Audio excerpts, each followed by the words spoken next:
ថ្ងៃនេះពិសេសខ្លាំងមែនទែនខ្ញុំបានកាន់ Xiaomi 15 Ultra ជាមួយនឹង Vivo X200 Ultra ក្នុងពេលតែមួយហើយខ្ញុំបានថតរូបប្រមាណសន្លឹកប្រៀបធៀបផងដែរការប្រៀបធៀបនេះគឺមិនមែនចង់រកឈ្នះចាញ់ទេគឺខ្ញុំគ្រាន់តែចង់បង្ហាញនៅទឹកពណ៌ដែលទូរស័ព្ទនេះផលិតមកក៏ដូចជាមតិរបស់ខ្ញុំទៅលើរូបភាព portrait ផងដែរដោយសារកម្ពូលទូរស័ព្ទទាំងពីរនេះមាន lens periscope telephoto ដែលបំពាក់ sensor ISO cell HP9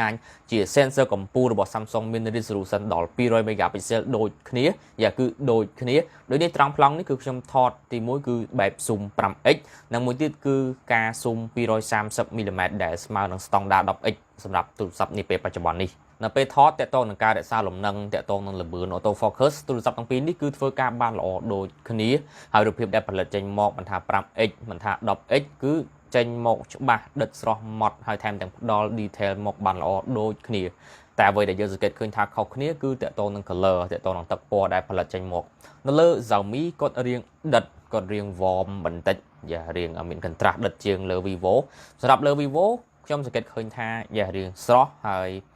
ខ្ញុំឃើញថា Vivo រៀងធម្មជាតិជាង Xiaomi យើងដឹងហើយទូរស័ព្ទទាំងពីរនេះគឺ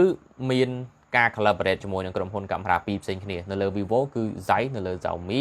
គឺ Leica ហើយបញ្ជាក់ការថតរូបនេះគឺខ្ញុំថត color standard មានន័យថា color standard ធម្មតាអត់មាន add នៅ filter អីផ្សេងទេ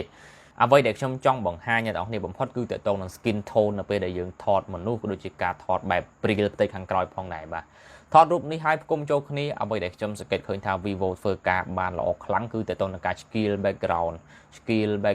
ធ្វើឲ្យ subject របស់យើងនឹងផុសចេញពី background ដាច់អណ្ដែតស្អាតមែនទែនសម្រាប់នៅលើ Xiaomi គាត់រៀងបតាត្រង់កន្លែងសក់របស់ខ្ញុំសក់កញ្ញាហ្នឹងក៏ដូចជាត្រង់ម្ដុំក្រោមត្រចៀកក៏ដូចជាដៃអាវអញ្ចឹងទៅគាត់ហាក់ដូចជារៀងស្ទើរៀងច្រឡំក៏ប៉ុន្តែនៅលើ Vivo គឺដាច់ស្អាតល្អខ្លាំងមែនទែនហើយសម្រាប់ skin tone នៅលើស្បែកមុខរបស់យើងនៅលើស្បែកដៃរបស់យើងអីខ្ញុំសង្កេតឃើញថា Xiaomi គាត់រៀង warm រៀងក្រហមបន្តិចរៀងលើស K បន្តិចសម្រាប់នៅលើ Vivo នេះការថ្លឹង white balance របស់គាត់គឺដក K ច្រើនពេកដែលធ្វើឲ្យវារៀង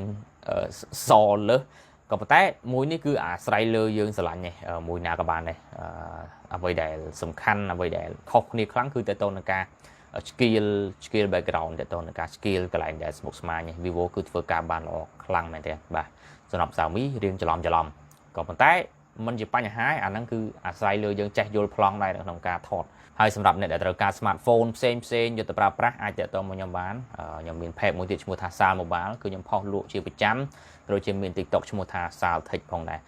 អធិស្ឋានវីដេអូនេះខ្ញុំអត់បានដាក់រូបឧទាហរណ៍ច្រើនទេមានតែរូប1 2ឆ្កុយអញ្ចឹងទៅដោយសារតែពេលហ្នឹងមេឃរកភ្លៀងពេលល្ងាចផងចេះទៅបានរូបតែប៉ុណ្្នឹងឯងយកមកដាក់ឲ្យអ្នកគ្នាទស្សនាបាទអញ្ចឹងវីដេអូនេះខ្ញុំមានតែប៉ុណ្្នឹងទេអរគុណអ្នកនរគ្នាសម្រាប់ការទស្សនាវីដេអូមួយនេះហើយកុំភ្លេចស្រឡាញ់មួយណាទិញមួយនឹងទៅបាទ